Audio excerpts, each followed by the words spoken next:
saudara, saya lalui hidup yang sangat sukar dan derita. Allah takdirkan saya di sini.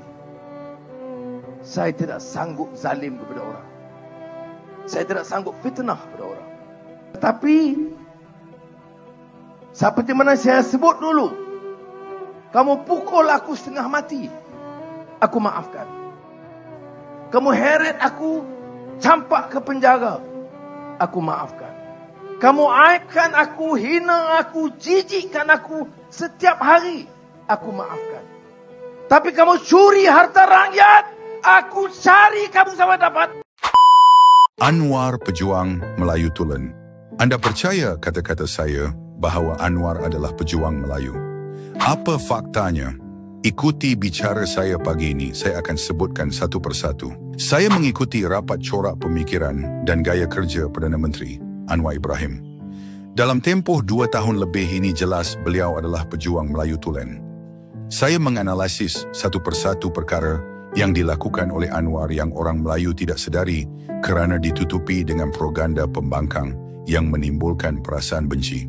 1. Anwar telah meminta Tan Sri Syed Mokhtar Al-Bukhari menyumbangkan 60 juta ringgit serta tambahan 30 juta ringgit untuk disalurkan kepada pesawah miskin yang rata-rata orang Melayu.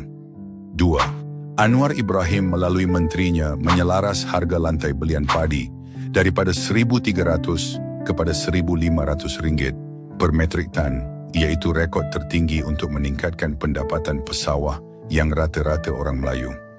3. Anwar Ibrahim memberi peruntukan tertinggi hal ehwal Islam sebanyak 2 bilion ringgit Malaysia hingga disindir oleh MCA. Peruntukan untuk Islam yang rata-rata orang Melayu. 4. Anwar Ibrahim telah mengumumkan berita gembira buat penjawat awam yang bakal menikmati kenaikan gaji sebanyak 15%, iaitu kadar tertinggi dalam sejarah perkhidmatan awam negara. Kaki tangan awam rata-rata orang Melayu. 5. Pada tahun 2010, 2011, 2012, penoreh menggelar zaman gelap penoreh apabila harga getah hanya RM7 1 kilo. Zaman Anwar, penoreh getah boleh bergembira apabila harga getah mencecah RM15.06 sekilogram, merupakan kadar tertinggi dicapai dalam sejarah negara. Rata-rata orang Melayu. Itu dipecahkan dan saya diheret sebagai penyamun dan penjenayah paling besar dalam negara. Dan Azizah dan anak-anak terkapar-kapar. Saya syukur ada benteng utama Azizah bersama saya. 6. KWSP Isytihar Dividen 6.30% untuk simpanan konvensional dan 6.30% untuk simpanan syariah, iaitu dividen tertinggi dalam tempoh 5 tahun. Penyimpan KWSP rata-rata orang Melayu. 7. Anwar berikan subsidi diesel kepada petani dan nelayan yang rata-rata orang Melayu. 8.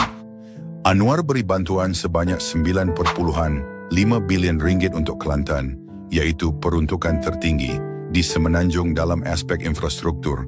Di Kelantan, rata-rata orang Melayu. 9. Anwar berikan bonus sebanyak RM500 kepada 14,000 penjawat awam di Terengganu melibatkan kos RM7.5 juta. Walaupun rakyat Terengganu menolak Anwar, tetapi Anwar berikan juga kerana di Terengganu rata-rata orang Melayu. 10. Anwar beri peruntukan sebanyak RM1.2 juta kepada projek perumahan rakyat PPR, perumahan rakyat rata-rata orang Melayu. 11. Kerajaan Anwar memperuntukkan RM1.165 juta untuk melengkapkan 100% tajaan caruman Skim Keselamatan Sosial Pekerjaan Sendiri SKSPS kepada seramai 50,000 pemandu teksi. Inisiatif ini buat julung kali dilakukan dan merekodkan sejarah. Bukankah rata-rata orang Melayu mendapat nikmat? 12. Anwar peruntukan RM50 juta kepada Kelantan dan Terengganu yang terkesan banjir, walaupun kedua negeri ini negeri pembangkang. Anwar tetap salurkan kerana kedua negeri rata-rata orang Melayu. 13. Kerajaan Anwar buat julung kali selepas berpuluh tahun lamanya, sewa tapak bazar Ramadan diturun kepada RM300 sahaja berbanding dahulu antara RM5,000 ke RM10,000. Bukankah yang berniaga bazar Ramadan itu orang-orang Melayu? 14. Terbaru isu bailout Sapura Energy Berhad yang menerima pelaburan sebanyak RM1.1 bilion. Usaha ini bukan untuk menyelamatkan Sapura Energy semata-mata, tetapi bagi memastikan 2,000 vendor yang sekian lama tertunggak pembayarannya tidak terus terhimpit dek kelewatan bayaran. Tambahan pula, dana ini bukanlah hangus semata-mata kerana ia berbentuk pinjaman yang wajib dilangsaikan semula. Siapa 2,000 vendor tersebut? Mereka adalah rata-rata orang Melayu sendiri. Jika mahu disebutkan begitu banyak. Anwar sebagai Perdana Menteri, beliau tidak akan berkata dia adalah pejuang Melayu. Beliau bukan seperti pemimpin lain yang memainkan isu Melayu untuk kepentingan politik. Sebab itu Anwar marah dengan orang politik membodohkan orang Melayu dengan memainkan sentimen Melayu, tetapi sebenarnya dialah perompak harta orang Melayu.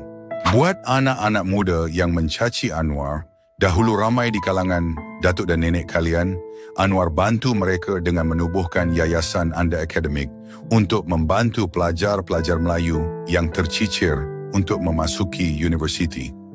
Anak-anak muda ramai yang tidak tahu, waktu masih di universiti, Anwar sanggup dipenjarakan hanya untuk membantu penduduk Melayu Baling. Ketika itu berlaku kejadian orang Baling mati kebuluran pada akhir tahun 1974 disebabkan harga getah jatuh menjunam. Malah perjuangan Anwar untuk membela anak-anak Melayu berpakaian menutup aurat. Ingatlah anak-anak muda, pakaian menutup aurat pelajar lelaki dan wanita yang kalian pakai di sekolah dahulu adalah perjuangan Anwar Ibrahim. Sekarang percaya kata-kata saya Anwar sejak di universiti lagi, dia memperjuangkan nasib orang-orang Melayu. Selain membela nasib orang Melayu, Anwar mendidik orang Melayu.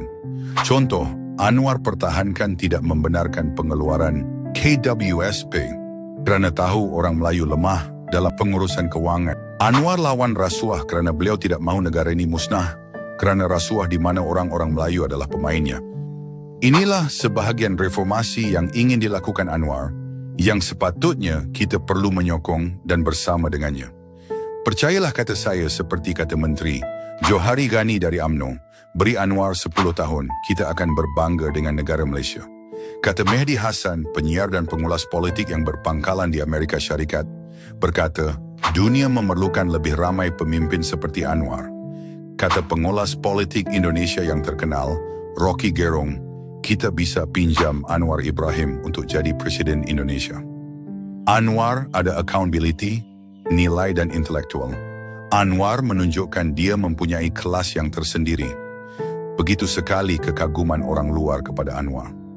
Jadi adalah kerugian kita sebagai rakyat Malaysia tidak mahu menghargai Perdana Menteri kita.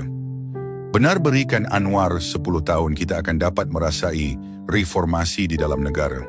Jika dalam 2 tahun Anwar mengejutkan pakar-pakar ekonomi dunia, bayangkan 10 tahun.